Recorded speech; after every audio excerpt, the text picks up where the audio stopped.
Have you ever noticed how INFJs, the rarest personality type, seem warm and approachable, yet at the same time very selective about who they let close? That's because INFJs are highly intuitive and can almost immediately sense the kind of energy someone brings into their lives. And when they feel something is off, they won't hesitate to keep their distance. So, today we're uncovering the 6 types of people INFJs instantly avoid and the psychology behind it. 1. The constantly negative person. INFJs are emotional sponges. They don't just hear negativity, they feel it. Imagine being around someone who constantly complains, sees problems instead of solutions, and always assumes the worst. For most people, that's annoying. For an INFJ, it's exhausting, almost suffocating. Their empathy makes them want to help, but they also recognize that negativity can be contagious. Prolonged exposure starts to dim their own inner light, pulling them into cycles of sadness and hopelessness. That's why they quietly distance themselves, not because they lack compassion, but because they know their own emotional boundaries. 2. The manipulator. INFJs have an almost eerie ability to sense hidden motives. Even when someone tries to mask their intentions with charm, flattery, or persuasion, an INFJ can usually see through it. They notice the inconsistencies, the subtle guilt trips, the small shifts in tone that reveal what's really going on. And while others might get caught in the web of manipulation, INFJs simply step back. They don't like playing power games. To them, relationships should be built on honesty and trust. Once an INFJ senses you're trying to control or use them, they may stay polite on the surface, but internally, they've already decided. You don't get access to their inner world. 3. The shallow show-off. Depth is everything to an INFJ. They thrive on meaning, purpose, and authentic connection. That's why they often feel drained by people who are obsessed with status, appearances, or superficial achievements.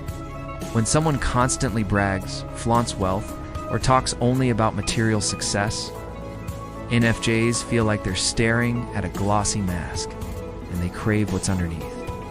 Conversations that stay at the surface level feel empty to them, like eating food with no nourishment. So instead of forcing a connection, INFJs quietly drift away, saving their energy for people who are real. 4. The energy vampire. We've all met them, the people who take, and take some more, but rarely give back. At first, INFJs might patiently listen, support, and even go above and beyond. But eventually, they notice the imbalance. One person pouring, the other endlessly receiving. And here's the thing. INFJs believe relationships should feel mutual. It's not perfectly balanced all the time, but built on some level of give and take. Energy vampires violate that. They leave the INFJ drained, empty, and questioning themselves. That's when INFJs retreat. Not out of cruelty, but because they've learned the hard way. If you don't protect your energy, no one else will. 5. The aggressive ego. Conflict-obsessed, domineering, or arrogant personalities are like red flags to INFJs. These are the people who bulldoze conversations, ignore boundaries, or make others feel small to boost their own ego. INFJs are peacekeepers at heart, but they're not pushovers. When someone's ego takes center stage, the INFJ quickly sees the insecurity underneath. But instead of engaging or trying to fix it, they step back.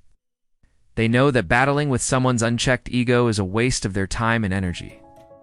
Protecting inner peace always outweighs feeding someone else's need for dominance. 6. The inauthentic pretender. If there's one thing INFJs can't tolerate, it's fakeness. Their intuition acts like a lie detector. They can sense when someone's words don't match their true feelings. Whether it's exaggerating achievements, pretending to like things just for approval, or wearing a social mask, INFJs pick up on it almost instantly. To them, authenticity is sacred. They don't expect perfection, but they do expect honesty. And when they sense someone is pretending or performing, INFJs lose interest quickly. They'd rather have one brutally honest friend than 100 shallow acquaintances. That's why they walk away from the pretenders without hesitation. INFJs aren't cold or judgmental. They simply know the cost of giving their energy to the wrong people. Their instincts guide them to protect their emotional, mental, and spiritual well-being. So which of these types do you find hardest to deal with? And if you're an INFJ, do you recognize these patterns in your own life? Share your thoughts in the comments. I'd love to hear them.